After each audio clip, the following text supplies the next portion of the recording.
또 황유동 집사님과 오수석 권사님께서 하셨습니다.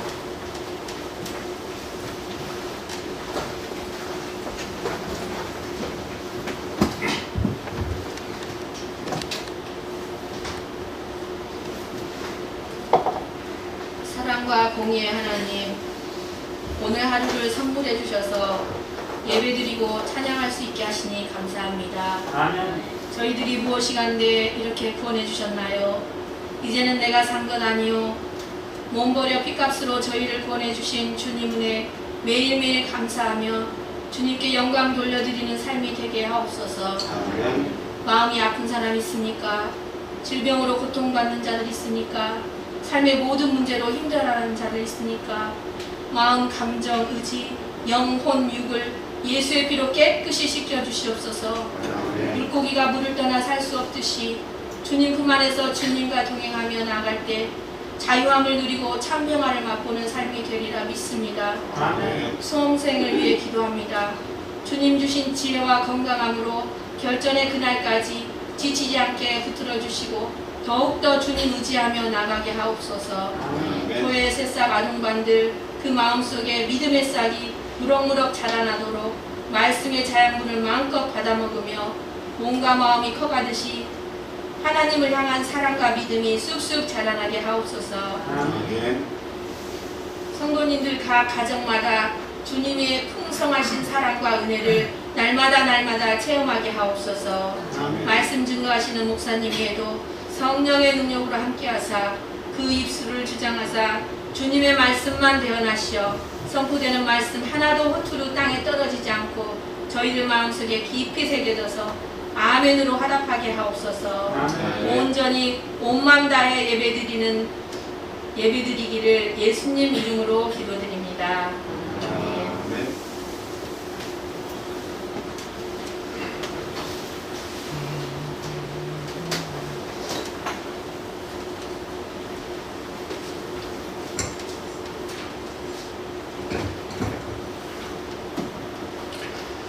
예수 그리스도 이름으로 하나님 말씀 전하겠습니다.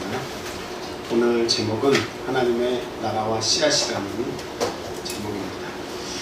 저희들이 그 천국에 관한 비유의 말씀을 많이 들어서 알고 있습니다만 오늘 이 말씀은 알면서도 좀 새롭지 않을까 그런 생각이 듭니다.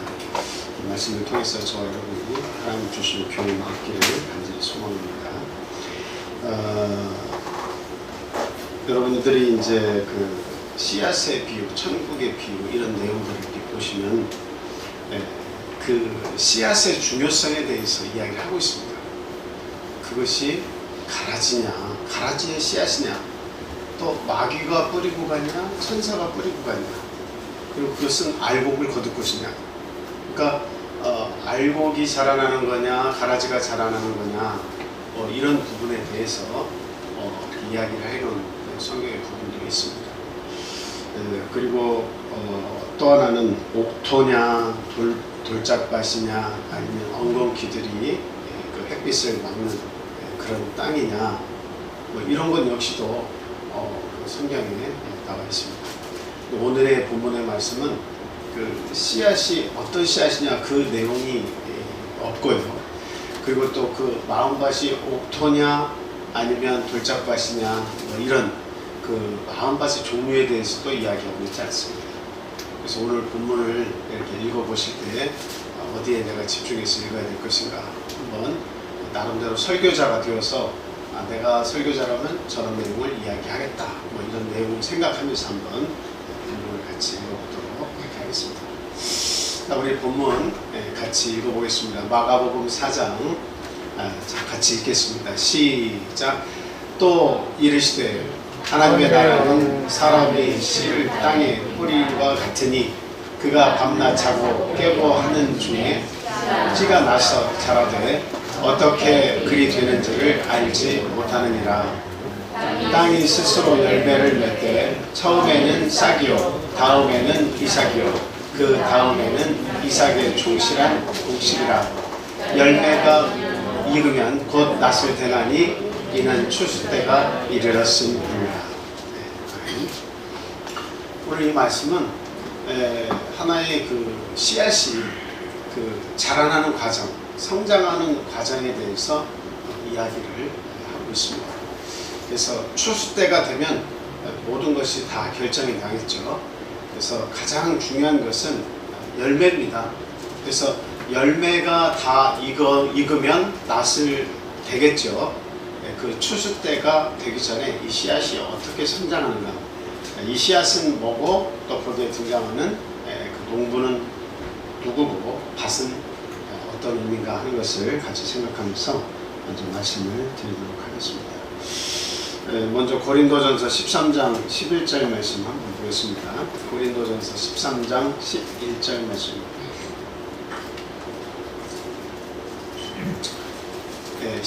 11절만 읽겠습니다. 시작. 내가 어렸을 때에는 말하는 것이 어린아이와 같고 깨닫는 것이 어린아이와 같고 생각하는 것이 어린아이와 같다가 장성한 사람이 되어서는 어린아이의 일을 버렸노라. 그리고 그 뒤에는 보니까 자라나고 나서는 하나님의 일에 대해서 하나님을 눈으로 대하는 것처럼 내가 그렇게 성장했다라고 하는 그 내용이 이렇게 나와 있습니다. 그 어렸을 때에는 말하는 것이 딱 들어보면 어린아이 같죠? 그죠? 어린아이 같아요. 어린아이가 말하는 건 어린아이 같아요. 근데 간혹 어린아이가 어른 같은 말을 할 때가 있습니다. 그럴 때는 그 어린아이는 어떻게 해서 어른과 같은 말을 하게 됐을까요? 내적 성장이 이루어졌기 때문에 말과 행동이 어른처럼 이렇게 나오는 겁니다. 괜히 처음부터 배우지도 않고 뭔가 어떤 경험이 없는데 갑자기 어른과 같은 말을 하고 어른과 같은 행동을 할 수가 없는 거죠. 그러니까 우리가 배우지 않았을 때, 어렸을 때의 어린아이와 같이 말하고 그리고 깨닫는 것이 어린아이처럼 깨달아요. 어린아이들은 뭐 깊은 것을 깨닫는 게 아니라 일어나는 현상에 대해서 자기만의 방식으로 그 얕은 부분을 깨닫는 거죠. 그리고 나서 생각하는 것도 꼭 어린아이와 같이 생각을 해요.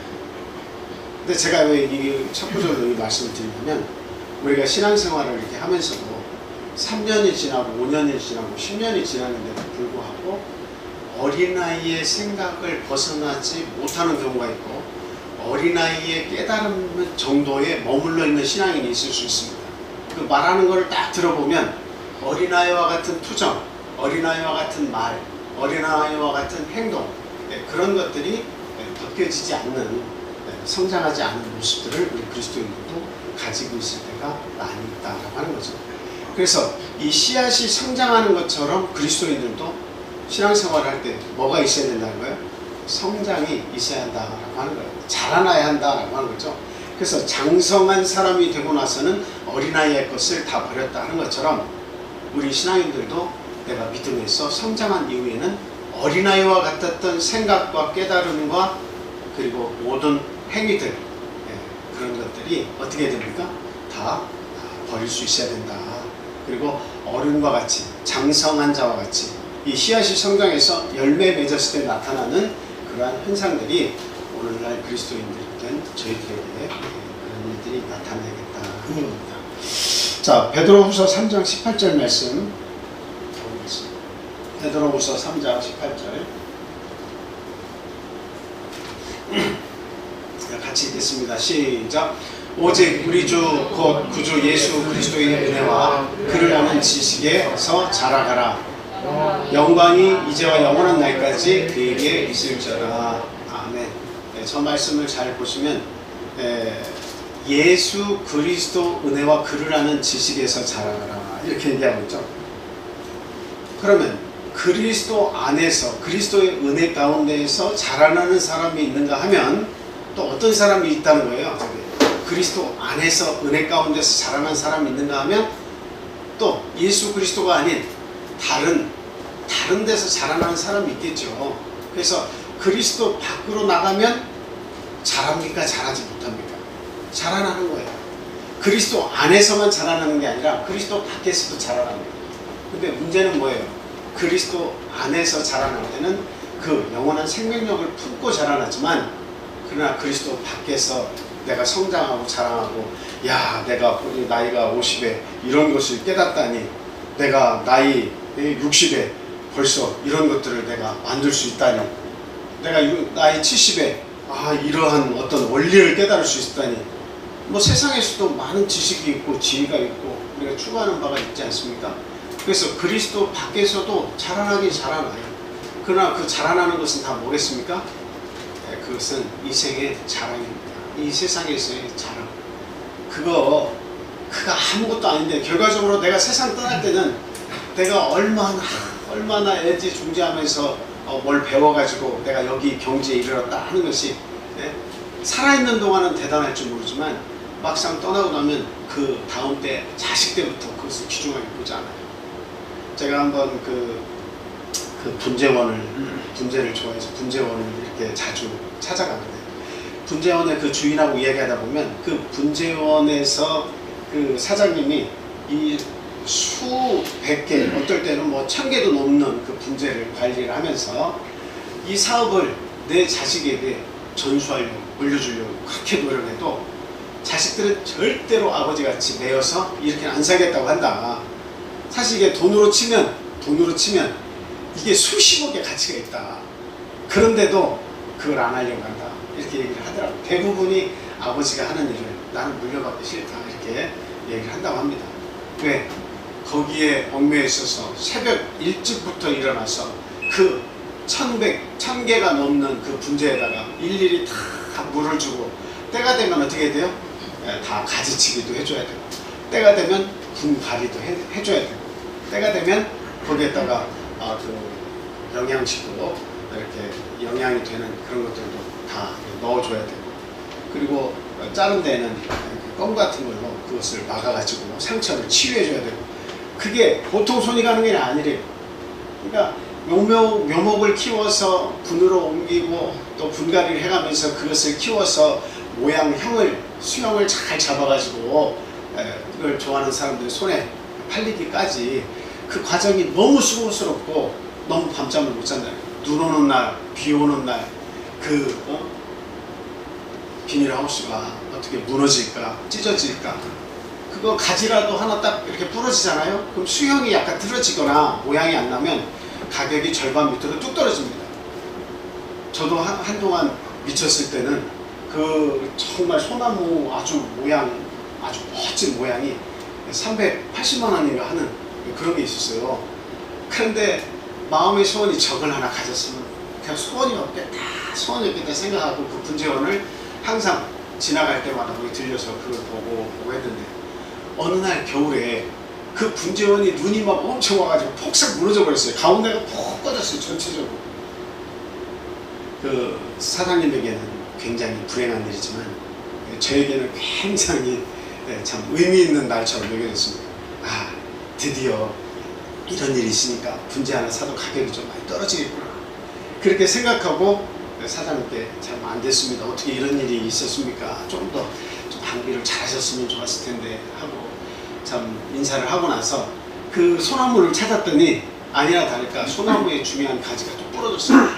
근데 그 뒤로 모양을 돌리면 그나마 볼만했어요. 근데 그 380만 원 정도 되는 항상 그렇게 불렀던 그 소나무를 이게 한 160만 원을 가져가라는 거예요. 그래서 제 아내 모르게 그 일을 저질렀습니다. 소나무를 사고 나서 얼마나 행복하고 기쁘던지 한 달, 2달 가량은 그것만 바라보고 거기 물 주면서 기쁘고 거기에서 자라나는 촉을 보면서 기뻐하고 그런 기억이 납니다. 근데 나중에 보니까 이 교회에서 아이들이 그 가지들을 한두 개 뿌려먹는 게 아니에요. 그냥 뭐 지나다니면서 손가락으로 다 해가지고 다 부러뜨려요. 하나씩 만들고, 그리고 또 사온 그런 그 분재들을 우리 성도님들 오시면 그 통로에서, 교회 들어오는 통로에서 이걸 보고 즐거워하시라고 해놨는데, 그 어린아이들이 놀면서 그 가지를 다 부러뜨려 놓으니까 이게 참 속상하게 이를 데 없는 거예요. 그렇다고 함부로 말했다가 교회 안 나오신다고 하면 끝장나는 거예요. 그러니까 그냥 이 분재를 다 처분하자. 그래서 주변에 가져가실 분들을 가져가시고, 또 이제 어떤 분들이 필요하다고 드렸습니다. 아무리 비싸도 소용이 없어요. 그때는 나에게 이게 최고의 영광이고 최고의 기쁨이고 최고의 만족이었다 할지라도, 이게 시간이 지나면 결국 그 모든 영광과 기쁨과 만족은 다 사라지게 됐어요. 특별히 언제? 죽음의 때가 가까우면 그 아무것도 중요하다고 말할 것이 아무것도 없습니다. 다 버려야 돼. 오히려 나이가 다 들어서 하나님께로 갈 때가 다가오면 자기의 신앙을 점검하고 하나님께서 내 믿음을 떨어지지 않도록 해주시라고 하나님을 바라보고 마음속으로 하나님 나라를 항상 마음속에 놓고 살아야 돼. 언제 내 호흡이 끊어져서 하나님께 갈지 모르니까. 그런데 내 호흡이 가쁘면서도 마지막 내가 여기 심혈을 기울여서 여기까지 이 터전을 만들어 놨으니 이 열매를 보고 내가 또 기뻐하리라. 거기서 마지막까지 한다고요? 의미가 없습니다. 세상 사람들은 그거를 의미로 봐주지만 그냥 믿음 안에서 볼 때는 그것은 다 참 아무것도 아니다 라고 하는 사실이에요. 그래서 오늘날 제가 말씀을 드리면서 하는 것은 이 씨앗의 성장을 통해서 볼 때 우리 신앙인들도 성장을 하고 있는데요. 이 자라나는 것이 그리스도 안에서 자라나는 것이 정말 중요하다. 여러분들의 자녀에게도 항상 이것을 강조해야 돼요. 우리가 자라나는 것도 중요하다. 세상에서 지식을 배워서 자라나는 것도 중요하고 그리스도 안에서 우리가 자라나는 것도 중요한데 그러나 우리의 중점 목표는 우리 인생의 목표는 그리스도 안에서 자라나는 것이다 라고 하는 것을 어린아이 때부터 가르쳐줘요. 그래서 하나님의 법도에서 떠나지 않도록 그 어린아이를 잡아주면 결국은 나중에 부모에게도 순종하고 그리고 하나님의 백성으로서 그 기준점을 두고 살아가기 때문에 결코 그 생명을 영원한 생명 잃을 일이 없다라고 하는 사실입니다. 그래서 우리가 자라나야 하는데 뭐 어떤 곳에서 자라나야 하냐? 그것은 생각, 또 행위와 말, 그리고 우리의 목표 이런 것들에 의해서 자라나야 한다라고 하는 겁니다. 여러분들이 그 어린아이 아까 말씀드렸지만 어린아이가 갑자기 좀 깜짝깜짝 놀라는 말을 할 때가 있습니다. 그래서 제가 광주교회에서 이렇게 있을 때도 보니까 그 어린아이가 할아버지와 함께 있으면서 한자를 배우는데 한자를 그 6살인가 됐는데 한자 2급을 이렇게 딸 정도로 아주 머리가 뛰어납니다. 근데 할아버지가 그 선비 기질이 있으셔가지고 서당에서 글을 배우는데 한자를 가르치는 걸 굉장히 좋아하세요. 그래서 그 아버지 혼자 아기를 키우는데 그 아버지 집에 들어와서 키워요. 그 이제 사별을 했습니다. 부인과는. 그래서 그 아들은 출근하면 할아버지가 계속 가지고 있는 옆에서 하늘천 따지 하면서 그 천자문도 다 가르치고 사자성어도 가르치고 아주 그냥 어린아이인데도 불구하고 아주 총명하기가 이럴 데가 없어요. 근데 그 아이가 말하는 그 투나 말하는 그 생각해서 말하는 거나 이런 것들을 들어보면 깜짝깜짝 놀라요. 어떻게 어린아이가 저런 생각을 다 하지? 이런 생각이 든단 말입니다. 그럼 왜 그런 거예요? 끊임없이 할아버지로부터 배운 거예요. 사람이 어떻게 살아야 되는지 그 도리에 대해서 지속적으로 배웠다는 겁니다. 그러니까 많이 배워놓으니까 그것이 차니까 밖으로 나올 때도 그 배운 것에서 그게 나옵니다. 저희들이 보면 한 권의 책을 읽은 사람과 10권의 책을 읽은 사람과 100권의 책을 읽은 사람하고 같을 수 있습니까? 없습니까? 그 생각이 같을 수 있어요? 그렇지 않죠. 생각이 절대 같을 수가 없는 거예요. 많이 지식을 습득하고 지혜를 습득하고 이런 사람들은 말과 행동에서 성장을 하는 겁니다. 성장을 하는 거죠. 참 자라나는 거죠. 그래서 어린아이 그리고 또 학생 때는 스펀지처럼 막 빨아들일 때입니다. 그때 예수 그리스도에 관해서 내가 관심을 가지고 아이에게 그것을 전달하고 그 말씀을 공부할 수 있는 기회를 주게 되면 하나님에 대해서 많이 흡수를 하게 돼요. 그러면 결단코 그 하나님의 법 안에서 나가려고 하지 않는 거예요. 나가려고 하지 않는 것은 안전하다는 이야기입니다. 하나님께서 가르쳐 주신 법도 안에서 하나님을 사랑하고 하나님을 두려워하는 가운데 살면 그 삶은 안정적이다 라고 하는 거예요. 근데 하나님이 천지 만물을 지으시고 가만 놔두시는 게 아니라 그것을 통치하고 관할하고 계시기 때문에 우리 인생의 생사화복도 하나님의 손아귀에 달리기 때문에 하나님의 법도를 알고 겸손하게 하나님을 섬기면서 살면 그 혜택과 은혜를 입게 되는 것이다 라고 하는 겁니다. 그래서 생각에서 자라나는 것이 대단히 중요해요. 10년이 지났는데 20년이 지났는데 교회 안에서 신앙생활을 그렇게 많이 했는데도 불구하고 여전히 어린아이와 같은 생각, 그냥 아주 쉽게 먹여주기만 하는 그런 말씀들, 그걸로만 만족을 하고 칭찬에만 만족을 하고 좀 무거운 말씀, 좀 어떻게 보면 깨닫기가 좀 어려운 말씀들이 있습니다. 그래, 그런 것들이 오면 나에게 저런 것을 요구하는 것이라, 아, 이거 참 믿는 것을 다시 한번 생각해 봐야겠다. 이렇게 물러서고 해서 그 생각이 자라나지 않으면 그리스도 안에서도 말씀 안에 있는 것처럼 얘기했는데 20년, 30년 지나고 봐도 여전히 어린아이와 같은 생각을 하는 사람들이 많이 있습니다. 우리는 그렇게 돼서는 안 되겠다라고 하는 거죠. 그리고 더 자라나면 어떻게 돼요? 행위와 말이 바뀌어야 됩니다. 분명히 바뀌어야 돼요. 세상에 대해서 평가하고 사람에 대해서 평가하고 부정적인 생각들이 많이 있어서 행동도 제대로 하지 않았는데 하나님의 말씀을 많이 배우고 공급받으면 받을수록 내가 성장했다는 증거는 무엇이냐? 말이 바뀌어야 돼요. 말이 안 돼요, 못해요, 그건 어려워요, 할 수 없어요, 안 될걸요? 이런 부정적인 말이 아니라 할 수 있습니다, 하면 됩니다, 해봅시다. 우리는 무한한 가능성을 가지고 있어요. 하나님이 계신데 무엇이 겁이 납니까? 뭔가 이런 말들이 신앙 안에서 방향이 바뀌어야 돼요. 그리고 그 행위에 대해서도 이제는 예전에는 말로만 했다면 이제는 행함으로 내 신앙을 보이는 데까지 자라나야 된다라고 하는 겁니다. 그리고 목적에 있어서도 자라나야 됩니다. 그냥 뭐 우리 어린아이들 그리고 또 중고등학생들 이렇게 보면 너 사는 목적이 뭐야? 또 공부하는 목적이 뭐야? 이런 걸 물어보면 그냥요, 이런 대답이 상당히 많습니다. 그냥요. 근데 제가 서울에서 그 어학원에서 잠깐 근무를 할 때 그 어린아이 하나가 밤 그 4시에 오후 4시에 오면 밤 10시에 수업이 끝나서 갑니다. 초등학교 4학년짜리인데 그 학생한테 물어봤어요. 야, 너는 어떻게 4시에 이렇게 학교 마치고 와가지고 어떻게 10시까지 이렇게 공부를 할 수가 있냐? 이렇게 물었어요. 그랬더니 하는 말이 저는 목표가 있어요. 이렇게 얘기하는 거예요. 저는 목표가 있어요. 엄마 아버지가 자기를 데리고 어느 대학에 가가지고 이렇게 부경을 시켜줬는데 그때 제 마음속에 나는 저런 사람이 되겠다 이런 목표가 생겼습니다. 이런 얘기를 하더라고요. 그래서 그래도 10시까지 6시간 동안 그 교실을 옮겨가면서 공부하는 거 힘들지 않니? 그랬더니 목표를 이룰 때까지는 힘들어도 참아야죠.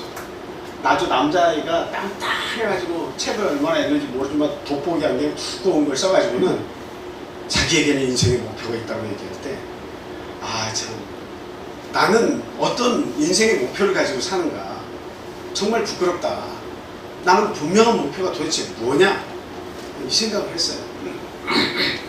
물론 신앙생활도 하고 교회 열심히 다니면서 봉사도 했지만 그러나 내 마음속에서 저와 같이 분명하고 확고부동하고 뚜렷하고 움직이지 않는 그런 목표가 나에게 어떤 것인가 이것을 생각하게 하는 아주 중요한 계기가 됐습니다. 세상에는 이런 목표를 가지고 어려서부터 성장하는 어린아이들도 나이가 들어도 목표가 없이 살아가는 사람들이 많이 있어요. 너 인생의 목표가 뭐야? 너 직장 다니는데 직장을 갖는 이 목적은 뭐야? 목적이 뭐야? 네 나이가 지금 이런데 네 인생의 목표는 달성했어? 아니면 달성하고 있는 중이야? 거기를 향해 달려가고 있어? 이렇게 물었을 때 그냥 사니까 사는 거죠. 이 정도로 우리의 인생을 방치하는 경우가 많이 있다. 그래서 뭔가 우리는 내 인생의 목표가 있나 없나를 분명히 찾아야겠다는 하는 거죠. 뭐 우리가 막연하게 못 먹고 못 살 때는 그냥 입에 풀칠하기 위해서 내가 일합니다. 우리 가족들 풀칠하기 위해서 입에 풀칠해 주려고 내가 일합니다. 내 목표는 오직 그것입니다. 이렇게 말할 수 있어요. 그런데 좀 더 성장하면 어떻게 말하겠습니까? 여전히 먹고 사는 것이 내 인생의 목표라고만 얘기하겠습니까? 좀 더 풍요로운 삶을 우리 가족 모두가 누릴 수 있게 하기 위해서 나는 인생의 목표를 거기다 두고 삽니다. 적어도 우리 아이들이 돈에 대해서 어려움을 겪지 않게 하기 위해서 그리고 또 뭔가 좀 세상에서 많은 사람들로부터 칭찬과 그리고 또 격려와 박수를 받을 수 있는 그 위치에 오르게 하기 위해서 나는 그들을 지원하고 그렇게 위해서 삽니다. 뭔가 인생의 목적이 이렇게 내 육신도 자라남에 따라서 시간이 지나감에 따라서 어떻게 돼요? 목적도 다 성장을 하는 거예요. 그러다가 나중에 어느 좀 고상한 자리에 오르게 되면 그 인생의 목적이 바뀝니다. 인생의 목적이 나의 가족, 나 자신에 머물러 있지 않고 내 이웃으로 확대가 되죠. 그래서 내 재능을 어떻게 기부할 것인가, 어떻게 내 이웃의 어려운 많은 사람들에게 내가 그들을 돕고 헌신하고 봉사해서 그들의 삶의 질을 높이는 데 도움을 줄 수 있을 것인가. 이게 인생의 목표가 이렇게 바뀌어 가는 거죠. 근데 대부분 고상한 사람도, 정말 그 마음에 뜨거움 있는 사람도 거기에서 다 대부분이 다 멈춰요. 인생의 목표가 거기서 멈춰요. 그건 대단히 뛰어난 거죠. 이웃을 위해서 봉사하면서 산다는 것은 대단히 뛰어난 거죠. 근데 거기 이상은 못 올라가. 왜? 모르니까. 내 영혼의 구원을 위해서라고 하는 그 문장을 머릿속에 띄어올릴 수 없으면, 내 영혼이 소중한 가치가 있다는 것을 알지 못하면 그냥 이웃에서 그런 봉사와 헌신을 다 하다가 죽는 것이 이게 최상위의 목표라고 생각하고 살다 가는 거예요. 그런데 우리가 하나님을 알게 되고 그리스도에 관한 지식을 알게 되면 이 땅에 오신 예수 그리스도가 뭐 때문에 그렇게 십자가를 져했나, 그 고통을 져야 됐나 하는 것을 우리가 알게 되면 어때요? 내 인생의 목표가 그 사실을 알고 바뀌는 거예요. 나에게 가장 중요한 것은 이 땅에서의 생명이 아닙니다. 사실은 이 땅에서의 생명은 5년이 될 수도 있고 1년이 될 수도 있고 10년, 100년이 될 수도 있지만, 그러나 영원한 생명 그 가치를 어떻게 평가할 수가 없어요. 네. 온천을 다 얻고도 그 생명을 잃으면 무슨 소용이 있냐는 말씀이 있듯이, 우리 영원한 생명의 가치는 이 지구를 팔아서 살 수가 없는 거예요. 네. 그러니까 그리스도를 알고 하나님에 대한 지식을 내가 가지게 되면 내 인생의 목표는 당연히 어디로 바뀌겠습니까? 영원 구원의 삶으로 바뀝니다. 그리고 그 영원 구원과 더불어서 나 혼자 그 영원 구원을 받는 것이 아니라 그것을 내 가족과 내 이웃에게 전달하는 책임을 가지고 그것을 위해서 봉사하고 헌신하는 삶으로 바뀌는 겁니다. 이것이 인생의 가장 아름다운 목표다라고 하는 겁니다. 네. 그래서 예수님께서는 내가 세상 끝날까지 내가 너희와 항상 함께 있겠다라고 약속하시면서 모든 족속으로 제자를 삼아서 내가 세례를 주고 내가 너희에게 가르쳐, 분부하고 가르친 것을 그들에게 가르쳐서 그대로 지키게 하라, 이렇게까지 말씀하신 거 아닙니까? 그러니까 우리가 어떤 생명을 잉태해서 새롭게 태어나게 해서 영원 구원을 하는 이 일은, 이것은 가장 우리 믿는 사람들에게 핵심 가치다, 이렇게 말씀을 드릴 수가 있습니다. 그래서 우리는 예수를 믿는 가운데 내 생각이 변화돼야 되고 성장해야 되는 거죠. 그리고 내 말과 행동도 변화가 나타나야 되고, 그리고 이 목표, 인생의 가치를 어디에 두느냐, 그 목적과 목표도 분명히 성숙하게 바뀌어 나가야 된다 하는 것을 말씀드립니다. 자, 이제 본문에서 이야기하는 내용인데요. 여기서 보니까 성장에 관한 3가지 이야기가 나오고 있습니다. 자, 먼저 가장 중요한 요소에 대해서 이야기하고 있는데, 본문 말씀으로 돌아오겠습니다. 마가복음 4장에 있는 말씀을 보여주세요. 26절. 자, 또 이르시되 하나님의 나라는 사람이 씨를 땅에 뿌림과 같으니, 그렇게 되어 있죠. 여기에 보니까 씨가 나옵니다. 씨. 사람도, 농부도 중요하고 씨도 중요하고 땅도 중요해요. 근데 지금 같이 나왔죠. 하나님의 나라는 사람이 씨를 땅에 뿌린과 같다. 사람 나오고 씨 나오고 땅 나왔습니다. 이게 뭐 무엇이 가장 중요하냐, 뭐 이렇게 얘기를 한다면, 굳이 말한다면, 일단 무엇이 가장 중요하겠습니까? 저기서 사람? 네, 씨가 가장 중요하죠. 아주 근면성실한 사람이, 농부가 있고, 그리고 그 농부가 좋은 땅을 아무리 많이 가지고 있어도 씨가 없으면 열매가 없어요. 지금 마지막 결과 아까 봤죠? 추수 때가 되면 열매를 따야 된다는 그 말씀 드렸잖아요. 그러니까 가장 중요한 것은 이게 열매예요. 근데 그 열매를 얻기 위해서 가장 중요한 것은 땅도 준비가 되어 있어야 되지만, 그 부지런한 농부가 있으면 더 좋지만, 근데 일단은 뭐가 있어야 돼요? 씨가 있어요. 이 씨앗이 없으면 아무것도 성사되지 않아요. 가장 중요한 핵심은 씨앗입니다. 그래서 오늘날 저희 말씀을 공부할 때 씨앗은 뭘 상징합니까? 예, 하나님의 말씀을 상징하는 거예요. 근데 그 말씀 속에는 뭐가 있기 때문에 이 씨앗으로 비유를 하는 거죠? 생명이 있기 때문입니다. 예. 생명력이 그 속에 응집되어 있기 때문에 우리는 씨앗을 통해서 하나님의 말씀이라고 그렇게 비유해서 이야기하는 거예요. 예. 하나님의 말씀이 분명히 있어야 생명력의 어떤 역사가 일어나는 거예요. 예. 하나님의 말씀을 들을 수 있는 기회가 없는 사람들은 어때요? 이 세상에서의 삶으로 살면서 듣고 배우고 하는 모든 것들은 나에게 영원한 생명을 가져다 주지 않습니까? 오로지 이 땅에서 어떻게 먹고 살까, 어떻게 잘 살까, 그것은 가르쳐 주지만 뭐는 그 속에 빠져 있어요? 생명에 관한, 영원한 생명에 관한 가치는 빠져 있어요. 그러니까 우리가 알아야 되는 것은 이 복음의 씨앗을 내가 가지고 있는 것이 대단히 중요하다. 이거 모르고서 살면, 평생을 살면 세상에서는 박수받고 칭찬받고 참 애썼다고 눈물 닦아질 줄 모르지만, 그러나 세상 떠나가고 나면 아무것도 아니에요. 그 다가오는 죽음 이후의 세상에 대해서는 어떤 것도 투명한 것이 없어요. 다 두렵고 다 알지 못한 세상으로 가는 거예요. 그러니까 중요한 것은 영원한 생명을 우리에게 얘기하고 있는 하나님의 말씀, 이 씨앗을 우리가 찾는 것이 대단히 중요하다, 이렇게 말씀을 드릴 수가 있습니다. 그래서 아무리 세상에서 명성이 있고 또 고매한 인격을 가졌다 할지라도, 그리고 뭐 아무리 참 세상에서 참 남이 하지 못하는 그런 일들을 감히 성취했다 할지라도, 뛰어난 사람을 할지라도 씨앗을 가지고 있지 않은 사람, 복음의 씨앗, 복음의 말씀을 가지고 있지 않은 사람은 생명력, 영원한 생명력을 가질 수가 없다라고 하는 것을 우리는 먼저 알아야 됩니다. 자, 그 다음 두 번째 이야기하고 있는 것은, 문제는 씨앗을 뿌리는 사람이 필요해요. 씨앗은 있고 땅은 있는데 그것을 뿌려주지 않으면 어떻게 열매를 얻습니까? 그렇죠? 그러니까 다음으로 중요한 것은 그 씨앗을 뿌리는 농부다라고 하는 사실입니다. 그럼 여기서 이 농부는 누굴까요? 하나님만 얘기하는 겁니까? 그렇지 않습니다. 이 씨앗을 뿌리는 사람은 복음을 전하는 사람입니다. 자, 우리 로마서 10장 14절 말씀, 이것은 제가 안 드렸는데요. 혹시 찾아주실 수 있습니까? 로마서 10장 14절.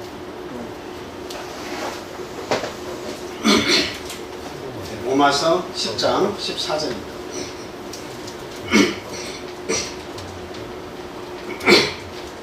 제가 이 말씀을 못 드렸네요. 로마서 10장 14절.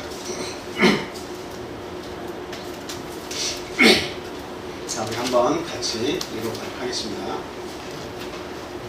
시작. 그런즉 그들이 믿지 아니하는 이를 어찌 부르리요? 듣지도 못한 이를 어찌 믿으리요? 전파하는 자가 없이 어찌 들으리요? 저기서 말씀하고 있는 것은 뭐냐면, 결국 전하지 않는데 어떻게 그 상대를 알 수가 있느냐라고 하는 거죠. 내가 듣지도 못한 일을, 하나님 듣지도 못했잖아요, 그동안. 그 듣지도 못한 일을 내가 어떻게 믿을 수가 있느냐. 누군가가 나에게 말을 해줘야 내가 그를 알고 들어서 깨닫더라도 깨달을 것이 아니냐, 이 말이죠. 그리고 전파하는 자가 없이 어찌 듣겠느냐. 전파를 해줘야 내가 들을 수 있을 거 아닙니까? 근데 중요한 것은 전파하는 자가 대단히 중요하다는 거예요. 그 씨앗을 전파해 주는 사람이 중요한 거예요. 사람의 마음밭에 뿌려줄 수 있는 사람이 나타나야 되는 거예요. 하나님의 복음은 2000년 전에 이스라엘에서 나타났어요. 십자가에서 달려 죽으신 사건은 이제는 성경 말씀을 통해서 대부분 성경에 들어가는 곳은 어디든 다 하나님의 말씀이 존재하고 있어요. 그런데 문제는 그거 말씀을 가지고 가서 상대에게 예수 그리스도가 왜 오셨는지, 누구를 위해서 오셨는지 그 복음의 씨앗을 뿌려줘야 되는데, 이 뿌려주는 자가 없으면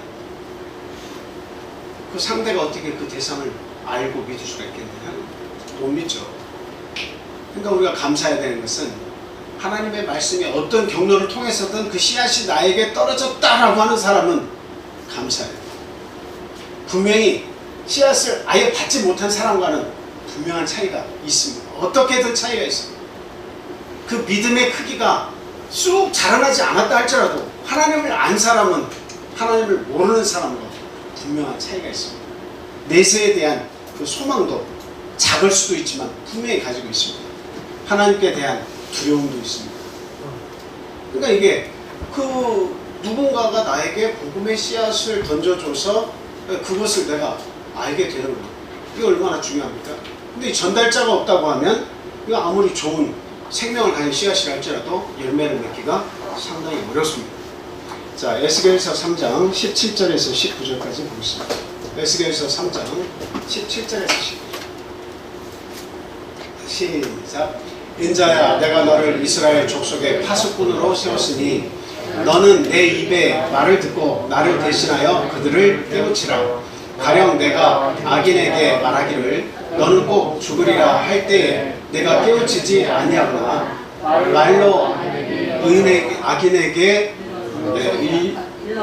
일러서 그의 악한 길을 떠나 생명을 구원하게 하지 아니하면 그 악인은 그의 죄악 중에서 죽으려니와 내가 그의 핏값을 내 손에서 찾을 것이고 내가 악인을 깨우치되 그가 그의 악한 마음과 악한 행위에서 돌이키지 아니하면 그는 그의 죄악 중에서 죽으려니와 너는 내 생명을 보존하리라. 여기 이제 파수꾼에 대한 이야기가 나오는데요. 만약 파수꾼이 졸면 어떻게 되겠느냐 하는 이야기입니다. 근데 이 이야기의 핵심은 뭐예요? 파수꾼이 누구냐라고 하는 거예요. 에스겔 네가 파수꾼이다 라고 얘기하는 겁니다. 오늘 이 말씀을 읽는 너희가 파수꾼이다 라고 하는 거예요. 근데 그 파수꾼이 졸아서 누군가가 죽음의 위기에 처했는데 파수꾼이 졸아서 그 사실을 이야기해 주지 않으면 그걸 누구에게 묻겠다는 겁니까? 그 죄악의 값을. 그 사람이 그래서 죽으면 그 핏값을 누구에게 묻겠다는 거예요? 파수꾼에게 묻겠다는 거예요. 파수꾼에게. 그러니까 오늘날 내가 이 복음의 씨앗을 전하는 자의 위치에 있어서 그것을 전해서 그 상대방에게 복음을 전할 위치에 있는데 내가 졸아서 그 일을 하지 않으면 그 핏값 상당한 책임은 누구에게 있다? 그 씨앗을 가지고 있는 자에게 있다. 그 씨앗을 뿌리거나 전하지 않는 자에게 있다 라고 하는 사실입니다.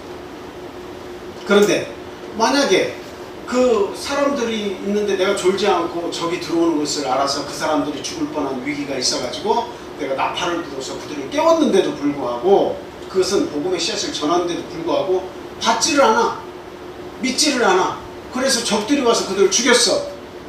그랬을 때는 어떻다는 겁니까? 저기에서 보니까 그들은 그의 죄악 중에서 죽을 것이다. 그들이 복음의 씨앗을 받아들이지 않는 가운데 어떤 위험한 요소를 깨우쳐 줬는데도 불구하고 내가 믿음으로 그것을 받아들이지 않으면 자기의 죄악 때문에 죽는 것이다. 그래서 너에게 그 핏값을 묻지 않겠다 라고 말씀을 하고 있는 거예요.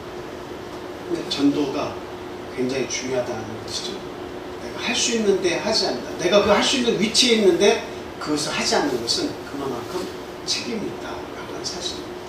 그래서 그 상대가 그 말씀을 받아들일 거냐 받아들이지 않을 거냐는 중요치 않다는 거예요. 그들의 몫이에요. 그러나 내가 이 복음, 생명의 씨앗을 전달하는 위치에 있을 때 전달하는 그 일은 우리가 해야 할 몫이다라고 성경은 분명하게 이야기하고 있다라고 하는 겁니다. 오늘 집에 돌아가시면서 곰곰이 생각해 보세요. 하나님의 말씀이 오늘 딱 떨어졌다가 밖에 나가면서 새가 딱 그것을 말씀을 집에 삼키게 하지 마시고 과연 나는 우리 집안의 파수꾼인가? 내가 생명을 모두가 다 영원한 생명을 가지고 있는 내 가족과 내 이웃들 사랑하는 친구들에게 과연 내가 가만히 있는 이 삶이 옳은 것인가 하는 것을 한번 생각을 해봐야 됩니다. 그래서 나는 복음의 전달자, 생명의 씨앗을 전달하는 그런 파수꾼의 역할을 내가 해야겠다. 그들을 깨우는 역할을 해야겠다라고 하는 그런 믿음을 가져야겠다라고 하는 겁니다. 자, 그 다음 땅이 나오고 있는데요. 이제 땅은 대단히 이제 또 뭐 중요한 요소 중에 하나죠. 네, 뭐 씨앗도 있고 농부도 있는데 심을 땅을 내가 가지고 있지 않으면 아무 소용이 없습니다. 그러니까 이 땅은 대단히 또 중요한 요소 중에 하나예요. 그러니까 뭐 세 개 중에 어느 것이 가장 중요하냐 이것을 말하는 것 자체가 좀 이상하긴 합니다만 그러나 이제 순서를 놓자 하면 땅이 세 번째로 오는 거죠. 이 땅이 굉장히 중요한데 아무리 좋은 씨앗이라도 생명의 말씀이라도 그 땅이 엉망진창이면 어때요? 결단코 뿌리를 내려서 싹을 틔울 수가 없겠죠. 예, 그게 문제, 대단히 중요한 요소예요. 그래서 여기서 땅은 무엇을 또 상징하고 있을까요? 땅은 사람들의 마음이에요.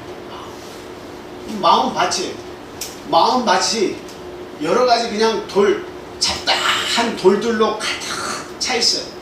그러면 씨앗이 떨어져도 이게 나오는데 방해가 되죠. 씨앗을 넣어도 돌들이 많으면 방해가 돼요. 좀 자라나는 듯 하다가 그냥 막 타서 죽어버립니다. 돌들이 뜨겁고 돌들이 싹을 틔우는데 도움을 주지 않기 때문에 결국 조금 자라나다가 죽어요. 그러니까 밭을 만들 때는 항상 뭐부터 다 치워요? 땅을 갈아서 돌들을 다 제거하는 작업을 먼저 하는 겁니다.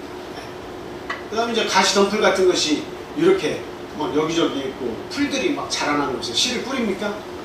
김을 매줘야죠.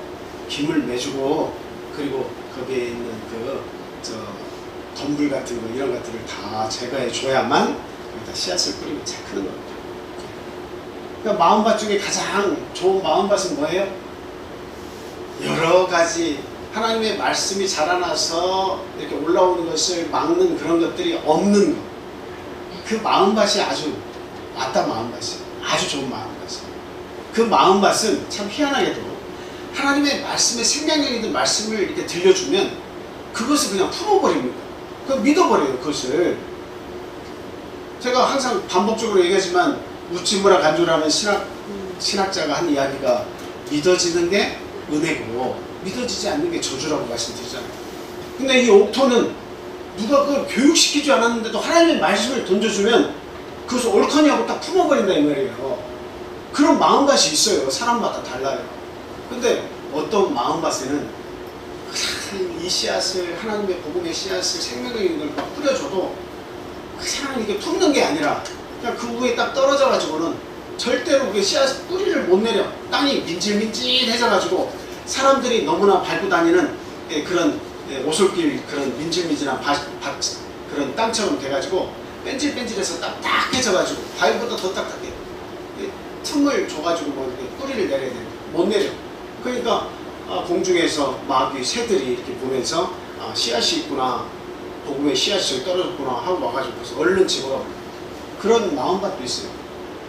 그리고 세상의 재리의 유혹, 이 세상의 자랑, 그 재물에 대한 욕심, 그리고 내가 가지고 있는 모든 만족하는 일들에 대해서 놓치고 싶지 않은 그런 마음 때문에 하나님의 말씀이 떨어져도 결코 내가 이 세상에서 자랑하고 싶어하고 내가 쌓은 금자탑과 같은 지식들, 이런 것들 사이로 그것을 벌려주지 않는 거예요.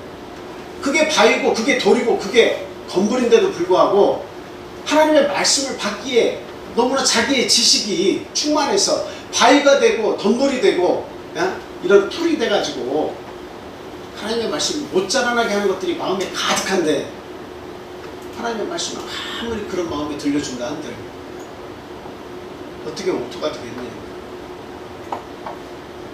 노력해야 돼.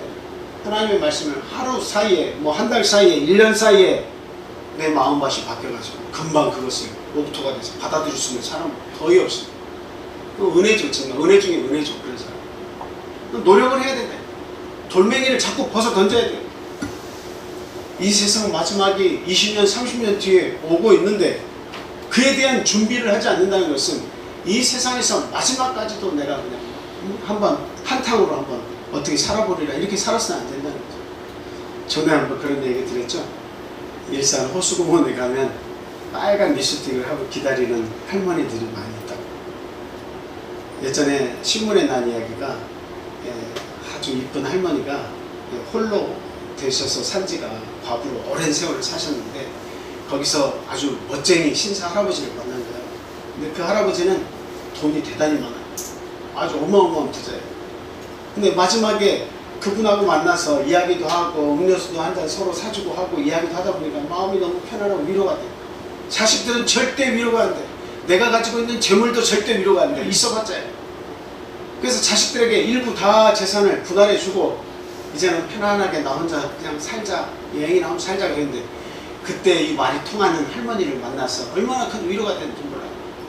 그래서 자식들에게 내가 이 할머니하고 마지막 생을 같이 하고 싶다 라고 했더니 그 아버님이 가지고 있는 그 무한한 재산 때문에 그냥 반대를 하는데, 근데 결과적으로는 아버지가 이겨서 막지를 못해서 이 재산이 할머니에게 얼마 있지 않아서 할아버지는 세상을 뜨시고 그 재산이 할머니에게 전달이 됐다고 하는 겁니다.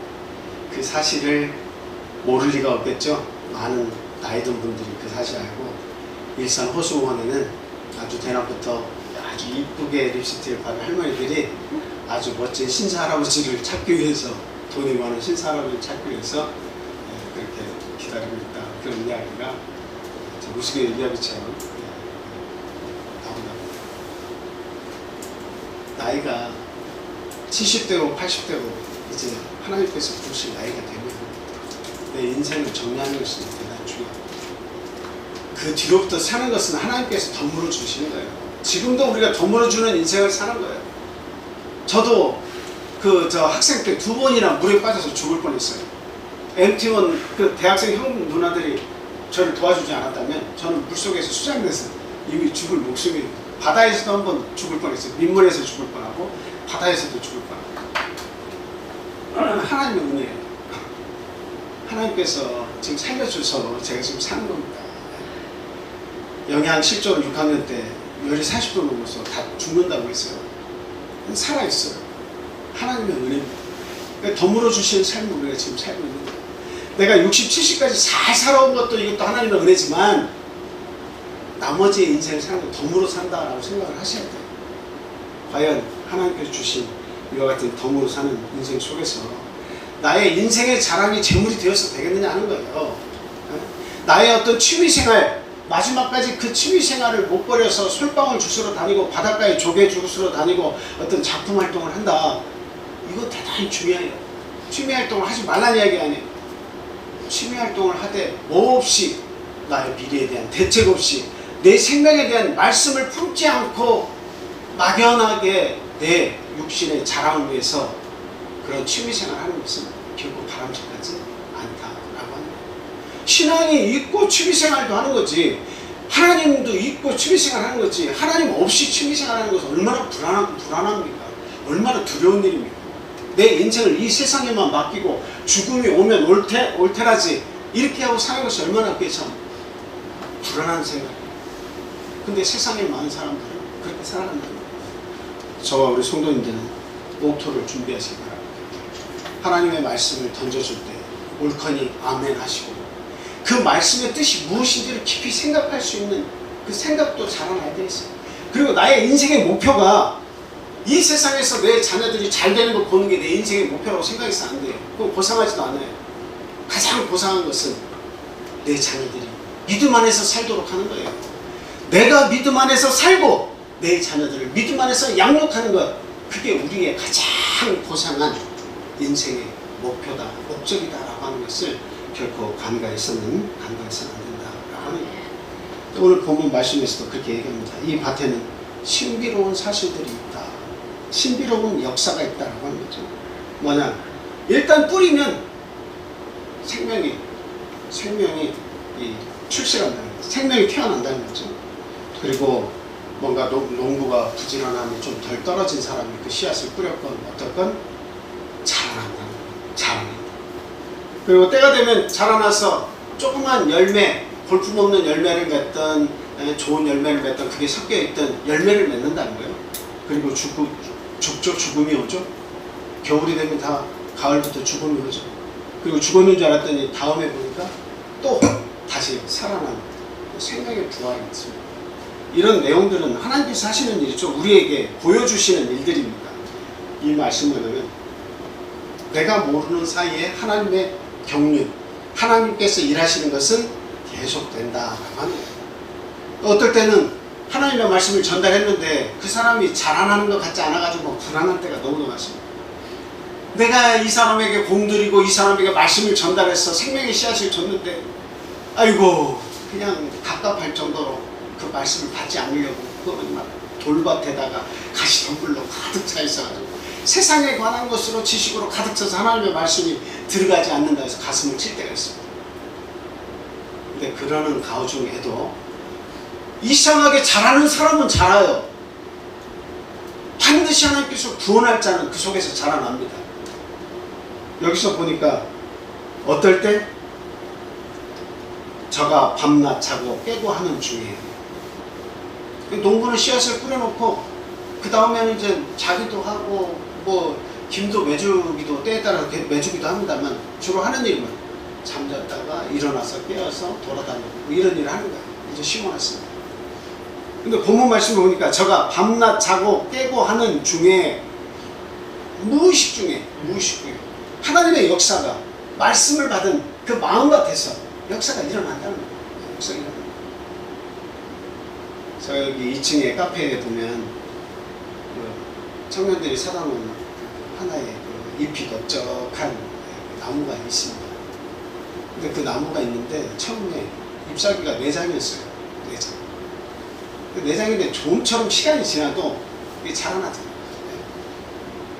일주일에 한 번씩 물 주면 된다고 그래서 일주일에 한 번씩 물 줬는데 이파리가 안 자라나고 이 순이 딱 감춰져서 조금 나올랑 말랑 하는 정도만 있어요. 그런데 이틀에 한 번, 3일에 한 번 물을 계속 줘봤어요. 근데 지금 잎사귀가 넓은 것들이 8장에서 9장입니다. 지금 또 나오려고 준비하고 있어요. 근데 그 과정을 몰라. 4장만 있고 계속 물은 줬는데 나중에 보니까 잎사귀가 많아진 것 같은데 딱 보니까 8장. 정확히 큰 거 8장. 우리가 자고 깨고 하는 중에 무의식 중에 그 생명은 자라나는 거예요. 하나님의 말씀을 받은 자는 지금 당장에 뭔가 자라나지 않은 것 같아 할지라도 시간이 지나면 조금씩 무의식 중에 우리가 딴 일 하는 중에 그냥 딴 생각하는 중에 잠을 자고 내가 그 신경을 꺼야겠다 하는 중에도 자기도 모르는 사이에 계속 하나님 자라나면서 그 속에서 구원받을 자도 있고 구원받지 못할 자도 있어요. 하나님께서 자라나게 하시는 자는 반드시 다 사는 거예요. 하나님의 은혜를 입은 자는 반드시 삽니다. 똑같은 강도로도 살았어도 마지막에 우리 예수님께 자기 생명을 의탁하는 자는 살아남잖아요. 자라나는 자가 있고 자라나지 못하고 포기하는 자도 있습니다. 일단 하나님의 말씀이 있는 것이 대단히 중요해요. 씨앗을 중요시하게 생각해요. 하나님의 말씀을 중요하게 생각해요. 그리고 그 말씀을 전달하는 자가 우리 스스로라는 것을 알아야 돼요. 내가 전달하면 그 사람 살릴 수도 있고 전달하지 않으면 죽을 수도 있어요. 그 책임이 우리에 있다라고 하는 것을 아셔야 됩니다. 그 다음에 반드시 하나님께서 그들을 성장시키신다. 그 옥토로 돌멩이를 스스로 치우고 있는 자라면 하나님께서 빨리 옥토로 만들어서 그 말씀을 받게 하시고 자라나게 하신다라고 하는 말씀입니다. 자, 마지막 말씀에 좀 길입니다만 이제 마지막인데요. 이 식물의 성장에 관한 말씀이 본문 말씀이랍니다. 본문으로 다시 돌아가 주세요. 본문 말씀에게 보니까 자 28절 한번 보겠습니다. 땅이 스스로 열매를 맺되 처음에는 싹이요 다음에는 이삭이요 그 다음에는 이삭의 충실한 곡식이다 이렇게 얘기하고 있죠. 네, 저기에 보니까 순서가 있네요. 그죠? 결국 열매를 맺기는 하는데 순서가 있다 이야기하는 거죠. 처음에는 뭐래요? 싹이 난다 라고 이야기하고 있습니다. 여러분 그 맨 먼저 싹이 올라오는데 이 싹은 뭘 얘기하는 거예요? 싹이 나온다. 하나님의 말씀을 마음밭에서 딱 받아가지고 하나의 성도가 새 생명을 잉투하고 딱 이렇게 교회에 나오는 경우가 이 싹에 해당합니다. 그 싹의 가장 큰 특징은 생명력을 가지고 있지만 뭐가 없는 거예요? 결국 단단한 게 없어요. 연약하다. 가장 연약하다. 그래서 정말 우리는 10년, 20년 신앙생활 해가지고 열매를 가져서 말도 행동도 많이 바뀌고 성장한 사람들은 상관이 없지만 이제 막 하나님의 말씀의 씨앗을 받아가지고 싹이 딱 돋아난 사람에게 뭔가 상처받을 이야기들이나 오해의 소지가 있는 일들을 이야기하거나 같이 하자고 해서 그 상대에게 고통을 주면 어떻게 되겠습니까? 원래대로 말짱 도루묵이에요. 원래대로 핑 돌아가 버려요. 하나님의 말씀을 받아서 이제 막 하나님이 어떤지 알고 싶고 성도들과 같이 이렇게 밥도 먹고 이야기도 하면서 인생의 참된 즐거운 뭔가 맛을 조금 보려고 하고 있는데 상처가 되는 말을 해서 오해를 사서 그 영혼이 상처를 입으면 하고 돌아서는 건 이거는 시간 문제. 아무것도 아니에요. 시간 문제. 그런 일이 있지 않도록 우리가 힘을 써야 될 때가 이 싹이 날 때다. 그런 겁니다. 참 한 사람이 예수를 믿어서 하나님의 사람이 된다고 하는 것은 얼마나 중요한 일이며 얼마나 아름다운 일인지 몰라요. 근데 그것을 위해서 우리 모두가 어떻게 해야 된다는 거예요? 심혈을 기울여서 아주 그냥 합세를 해서 그 초신자, 이제 말씀을 곧 받은 사람들에게 초집중을 해서 어떻게 그 마음을 부드럽게 열어주고 만들어주고 그 사람이 웃음을 찾도록 도와주고 정말 살아갈 목적이 생길 수 있도록 우리가 힘을 다해서 도와야 된다는 그런 말씀입니다. 싹이 나는 이것을 우리는 중요하게 생각합니다. 그 다음에 두 번째는 좀 더 잘하면 뭐죠? 이삭이 되는 거예요. 그냥 싹으로만 계속 있을 거예요? 내가 2년, 3년 믿음의 초보로 싹으로 있었는데 계속 5년, 10년 가도 싹으로만 있을 거예요? 뭐가 돼야 되죠? 반드시 이삭이 나와요. 이삭이 딱 나오면 뭐를 분간할 수가 있어요? 이게 가라지인지 이게 무엇인지 그 이파리를 보면 딱 분간이 딱 돼요. 그래서 이건 어떤 비유입니까? 신앙인이 돼서 초보 신자에서 딱 벗어나서 어느 정도 하나님의 말씀을 딱딱한 말씀을 받기 시작하면 그 속에서 뭐가 있어야 된다는 거예요? 그리스도인으로서의 정체성이 나타나야 된다라고 하는 겁니다. 네. 여러분들 다 5년, 10년 특별한 분 말고는 5년, 10년 다 신앙생활 하셨죠? 네. 그리스도인으로서의 정체성을 가지고 있습니다. 그의 대표적인 한 예는 뭐예요? 우리가 식사를 할 때 많은 사람들이 보고 있는데 내가 기도하고 먹을 수 있느냐?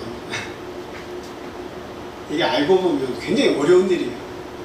많은 사람들은 그냥 밥 먹어도 되지만 예수 믿는 사람들은 자기를 나타내야 되는 가장 아주 일상적인 일이면서도 가장 어려운 일이에요. 근데 여기 있는 대부분의 우리 성도님들은 저나 여러분들이나 그 사람들하고 먹을 때 밥 기도하고 먹는 게 어려운 일입니까? 그렇지 않죠. 이게 너무도 지극히 정상적인 일이고 아무것도 아니에요. 남들이 눈 의식도 안 돼. 그냥 감사하고 먹는 거예요. 그러나 이삭으로 이렇게 자라나서 처음에 싹이 되어서 있을 때는 너무도 어렵고 힘든 일이지만 그러나 이삭이 되어서 이파리를 낼 정도가 됐다라고 하는 것은 그리스도인으로서의 정체성을 내가 나타낼 때가 됐다라고 하는 것과 같은 말이라는 겁니다. 그거 어려워해서는 안 돼요. 그러니까 5년, 10년 지났는데도 불구하고 내가 그리스도인이라는 걸 나타내는 것이 부끄럽고 내가 교회를 나간다고 하는 말하는 것이 막 쭈삣쭈삣하고 내가 여기서 이 말하면 우리 이웃들이나 친구들이 나를 어떻게 생각할까? 이거 염려하면서 기도하지 못하고 그리고 뭔가 그리스도인으로서 해야 할 일을 거부하는 걸 거부하지 못한다면 그 문제가 심합니다. 적어도 이제 우리는 싹이 나는 것이 아니라 이삭이 나왔다라고 하는 것을 아세요. 언제까지 우리가 싹으로만 살 거예요? 이삭이 나왔어. 내가 그리스도인이다 하는 것을 나타낼 수 있어야 된다라고 하는 거예요. 이게 대단히 이게 중요한 거예요. 절대 양보해서는 안 돼요. 그래서 이게 싹에서 이삭으로 변화되는 가운데 군대에 간 어떤 형제의 고백 중에 참 감사의 묵념을 해서 너무나 다행스럽답니다. 자, 다 같이 묵념! 그러면 그때 기도한다는 거죠. 만약에 그 시간이 없었으면 기도하기가 상당히 어려웠을 텐데 묵념했을 때 나는 하나님께 기도한다. 다들 조상과 부모와 국가에 고마워하는 묵념을 할 때 나는 하나님께 감사한다. 그것도 참 감사한 일이죠. 하나님 묵념입니다. 하지만 많은 사람 앞에서 내가 그리스도인이다 라고 하는 것을 담대히 말할 수 있는 그 위치를 확보해야 됩니다. 시간이 지났는데도 그런 마음을 가지지 못하고 성장하지 않는다면 그리스도인의 초보에서 머물러 있는 거하고 똑같아요. 어린아이들이나 나이가 든 부모나 똑같아. 생각하는 것이 거의 비슷해. 오히려 어린아이들은 기도하라고 하면 이거 어려서 배우면 아주 기도도 잘합니다. 우리 기도하고 밥 먹어야지. 아니 알아서 기도. 남의 시간 마음이 순수해서 가르쳐 주는 대로. 근데 마음이 복잡하고 막 사람과 사람이 막 관계가 복잡한 사람은 눈으로 보면서 사람 없을 때 기도하고 싶어. 하나님 시인하기가 어려워. 그래서 우리가 알아야 되는 것은 이삭이 나와서 자기의 정체성을 드러낸다라고 하는 것은 뭔 말이냐? 내 삶 속에서 하나님을 시인하는 것이다 라고 합니다. 내 삶 속에서 하나님을 시인하는 것이, 그것이 바로 이삭이 나왔다 라고 하는 것으로 말을 할 수가 있다고 하는 거죠. 자, 마태복음 10장 33절 말씀 보겠습니다. 마태복음 10장 33절 시작.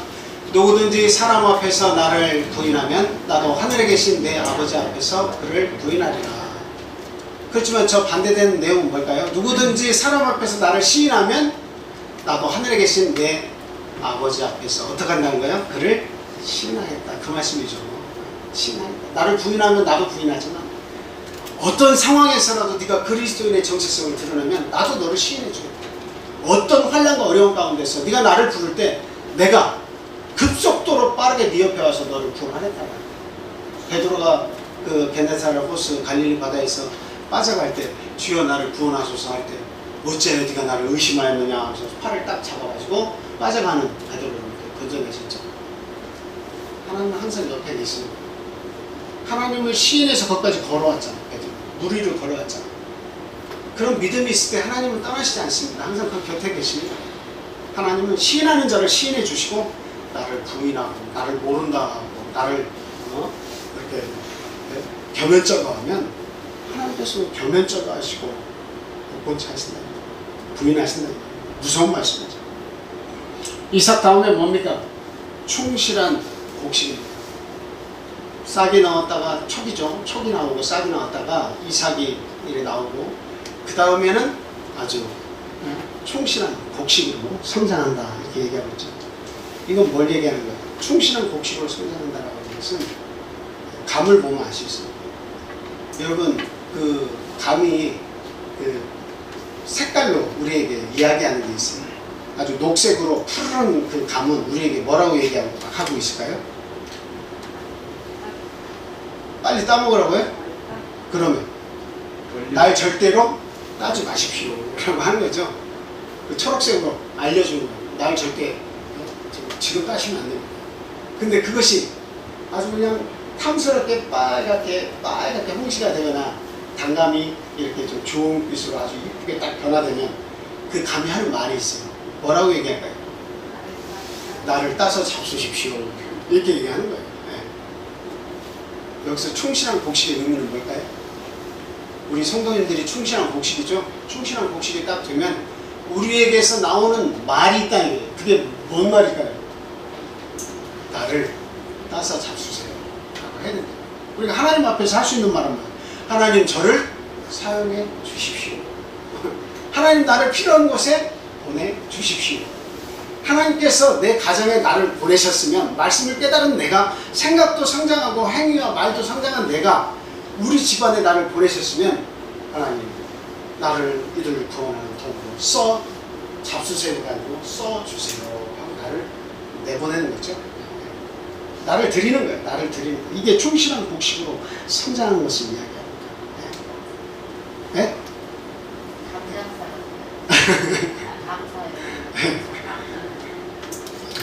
맞아요. 그래서 정말 우리가 하나님 앞에서 말씀을 많이 듣고 제대로 성장한 사람이라면 우리가 하나님 앞에서 할 수 있는 말은 뭡니까? 하나님 저를 사용해 주십시오 하는 것이 이게 가장 중요한 고백입니다. 하나님 저를 사용해 주십시오. 내 아들과 딸을 구원하는데 나를 사용해 주십시오. 내 가족과 이웃과 친구들을 구원하는데 나를 사용해 주십시오. 익으면 할 말이 없어요. 익으면 딸은 할 말이 없어요. 결국 드려주는, 농부에게 그걸 드려주는 거예요. 그 주인에게, 그 밭의 주인에게, 논의 주인에게 드리는 거예요. 드리는 거. 충실한 곡식은 하나님 저를 드립니다. 당신 원하시는 데에 쓰십시오라고 드리는 것밖에 할 수 있는 것이 없어요. 가장 중요한 거예요. 자, 골로새서 1장 24절 마지막 말씀 읽겠습니다. 골로새서 2장 24절 읽겠습니다. 시작. 나는 이제 너희를 위하여 받는 괴로움을 기뻐하고 그리스도의 남은 고난을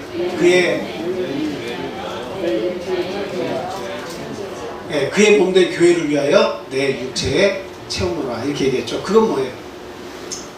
그냥 내가 고난의 현장에서 나를 내어놓겠다라고 하는 거예요. 네.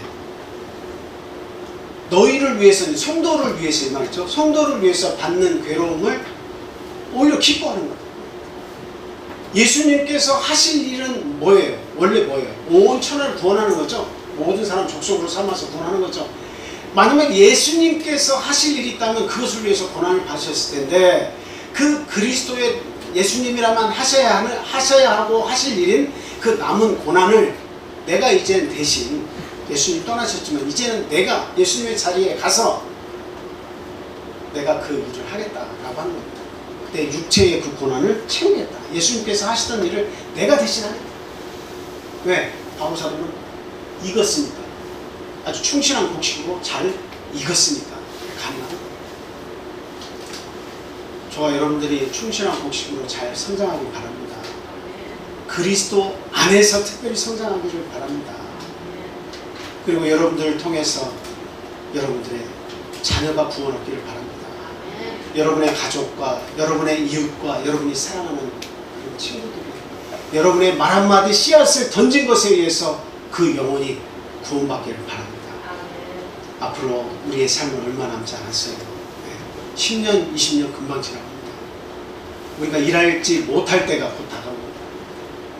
지금 조금이라도 힘이 더 있을 때 남은 힘을 총동원해서 하나님의 사역에 동참하는, 정말 이 씨앗이 성장하는 것 같이 우리의 신앙생활도 성장하는 저와 여러분의 삶이 되기를 예수님 이름으로 축원을 드립니다. 우리 함께 기도하겠습니다. 하나님, 참 저희가 염려하고 걱정하는 말씀을 뿌렸는데 자라나지 않는 사람이 있을까 두렵습니다 하는 마음이 있습니다. 그들을 하나님 자라나게 해주십시오. 충실한 곡식이 될 때까지 그들을 떠나지 않고 그들과 함께 해주십시오 라고 기도하겠습니다. 또 우리 개개인이 파수꾼의 사명을 받은 자로서 그 생명을 책임지고 있는 자라고 하는 것을 잊지 말게 해주십시오. 그래서 그 사람이 믿든 안 믿든 복음의 씨앗, 생명의 씨앗을 전달하는 그 전달자의 사명을 다하고 하나님께 가게 주님 인도해 주십시오. 기도하겠습니다. 우리 지금 이제 고3을 비롯해서 수험생들이 몇 명 됩니다. 하나님 그 건강을 책임져 주시고 마지막까지 참 준비를 잘 해서 실력을 유감없이 다 표현할 수 있도록 하나님 마지막까지 함께 해주십시오. 기도해 주셔야 되고요.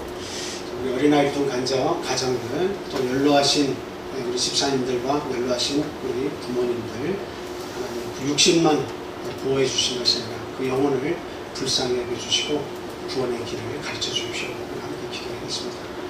참 우리 이 나라 이민족을 위해서 기도해 주시고요. 올바른 지도자를 내년에도 잘 뽑을 수 있는 지혜를 또 저희들에게 허락해 주시고 함께 기도해 주시기 바랍니다. 이곳에 함께하지 못한 우리 사랑하는 가족들 어디에 있든지 하나님 그 영혼, 그 육체 불쌍히 여겨 주십시오. 기도해 주시기를 부탁합니다. 다 함께 기도하겠습니다.